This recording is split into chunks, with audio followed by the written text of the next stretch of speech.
এবং সবচাইতে বড় ব্যাপার হচ্ছে আমাদের যিনি বাণিজ্য মন্ত্রী হয়েছেন, হ্যাঁ, ওনার বিরুদ্ধেই ঋণ খেলাপের অভিযোগ। আপনাকে আমি তালিকা বলি, আপনার মোহাম্মদ আসলাম চৌধুরী যিনি এমপি, ওনার 1700 কোটি টাকা ঋণ, কাজী রফিকুল ইসলাম 765 কোটি টাকা ঋণ। সব সরকারের আমলেই আসলে আমরা এরকম দৃশ্যমান ইতিবাচক ভূমিকার কথা শুধু শুনেছি, কিন্তু বাস্তবায়ন হতে দেখার সৌভাগ্যটা আসলে বাংলাদেশের জনগণের আদৌ কখনো হবে বলে কি মনে করেন? না, এবার তো হওয়া উচিত ছিল।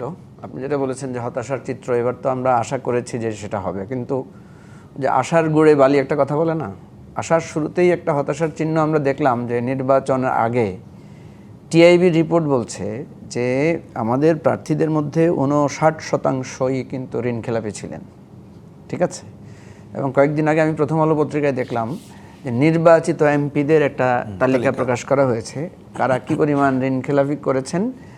এবং সবচাইতে বড় ব্যাপার হচ্ছে আমাদের যিনি বাণিজ্য মন্ত্রী হয়েছেন, হ্যাঁ, ওনার বিরুদ্ধেই ঋণ খেলাপের অভিযোগ। এবং আপনার প্রায় 5,57,216 কোটি টাকা আমাদের শুধু ঋণ খেলাপি বাবদ আছে। দেখেন, আমাদের 8 লাখ কোটি টাকার বাজেট প্রতি বছর, গতবার যেটা হয়েছে 8 লাখের থেকে কম হয়েছে, একটু কম, কিন্তু এই 5,57,216 কোটি টাকা হচ্ছে আমাদের ঋণ খেলাপি। এই টাকাটাই তো পাচার হচ্ছে, তাই না? আপনি দেখবেন এই যাদের এই 11 জনের তালিকা যেটা আজকে প্রধানমন্ত্রী দিয়েছেন, প্রথমত প্রধানমন্ত্রীকে ধন্যবাদ, উনি বলেছেন যে এটা ওনার অগ্রাধিকার। 11টা মামলা, সেখানে এসালম আছে, সেখানে বেক্সিমকো আছে, সেখানে আরও অন্যান্য গ্রুপের নাম আমরা দেখেছি, বড় বড় শিল্প গ্রুপগুলো। এখন প্রশ্ন হচ্ছে, যেমন ধরেন এসালমের প্রশ্নটা আসে বারবার, মানুষের মধ্যে কিন্তু বিরাট সংশয় যে এসালমের, যেমন কয়েকদিন আগে পত্রিকায় দেখলাম যে এসালমের একটা প্রতিষ্ঠানের উপর থেকে নিষেধাজ্ঞা প্রত্যাহার করা হয়েছে। 200-র বেশি সার্ভিস ও ফিচারে লেনদেনের সব বিকাশ অ্যাপে সম্ভব।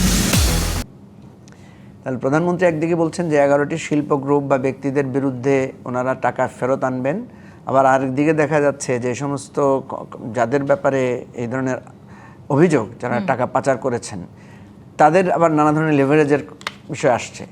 তো এই জায়গা থেকে আপনি যে প্রশ্নটা করেছেন যে আমরা আশা আছে কিনা, আশা তো করতে চাই, কিন্তু শুরুটাই ঠিক যে উদাহরণটি দিলেন, মানে আসলে যারা অর্থ পাচার করেছেন সরকার তাদের বিরুদ্ধে বারবার ব্যবস্থা নেওয়ার কথা বলেও আবার দেখা যায় গেছে যে ঘুরে ফিরে সেই তাদেরকেই নানানভাবে সুযোগ সুবিধা দিচ্ছে, সেটিও আসলে আমরা অতীতে বারবার দেখেছি। তার মানে ওই একই ধারার মধ্যে আমরা আবর্তিত হচ্ছি। একই ধারায় আমরা আবর্তিত হতে চাই না, কারণ বিএনপি যে 31 দফা অভিপ্রায় বা মানুষের কাছে যে অঙ্গীকারটা করেছে, সেখানে কিন্তু এই সমস্ত বিষয়ে স্পষ্ট কথা আছে যে ব্যাংক ঋণ ফিরিয়ে আনা, যেমন আমাদের আমাদের যে গণপ্রতিনিধিত্ব আদেশ, সেখানে কিন্তু এই ঋণ খেলাপিরা নির্বাচন করতে পারবেন না।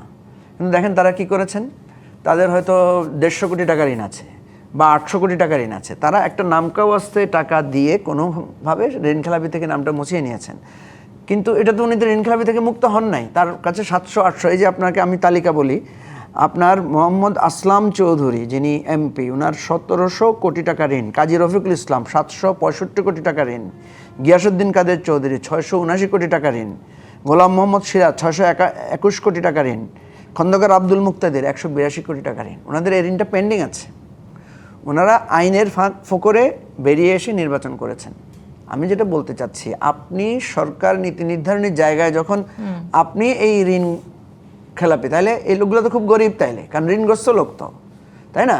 কিন্তু আপনি তো তাদেরকে গরিব হিসাবে দেখবেন না, আপনি দেখবেন তাদের শান শকত, বাড়ি ঘর, তাদের প্রপার্টি, তাদের ব্যাপক অবস্থা আছে। তাহলে এই টাকাগুলো কোথায় গেল? ম্যাক্সিমাম ক্ষেত্রে ওই যে শ্বেতপত্রের কথা বলেছেন, সেখানে উঠে আসছে যে এই ঋণ খেলাপিরা টাকাগুলো পাচার করেছে। এদের টাকাগুলো দিয়ে দুবাইতে বাড়ি হয়েছে, এদের টাকাগুলো দিয়েতে সিঙ্গাপুরে, এদের টাকাগুলো দিয়ে মালয়েশিয়াতে, এদের টাকাগুলো দিয়ে তো ওই যে কি বেগমপাড়া কোথায় হয়েছে না, কানাডায়, সেখানে হয়েছে। এখন দুর্নীতির টাকা, ঋণ খেলাপির টাকা, আমাদের এখান থেকে নানাভাবে প্রজেক্ট থেকে চুরির টাকা নানাভাবে এভাবে পাচার হয়েছে। আমি আবারও বলছি, আমি বিশ্বাস করতে চাই নতুন সরকার এসেছে বিএনপির, যে বিএনপি ব্যাপারে কঠোর হবে, কিন্তু সে যদি নিজের দল থেকে শুরু না করে, নিজের দলের উচিত ছিল নিজের দলের ঋণ খেলাপিদের কাছ থেকে প্রথমে বলা যে আপনাদেরকে একটা সময় বেঁধে দিলাম, 5 মাস, 6 মাস, 1 বছরও হতে পারে, যে এর মধ্যে আপনারা এই ঋণগুলো মুক্ত হন।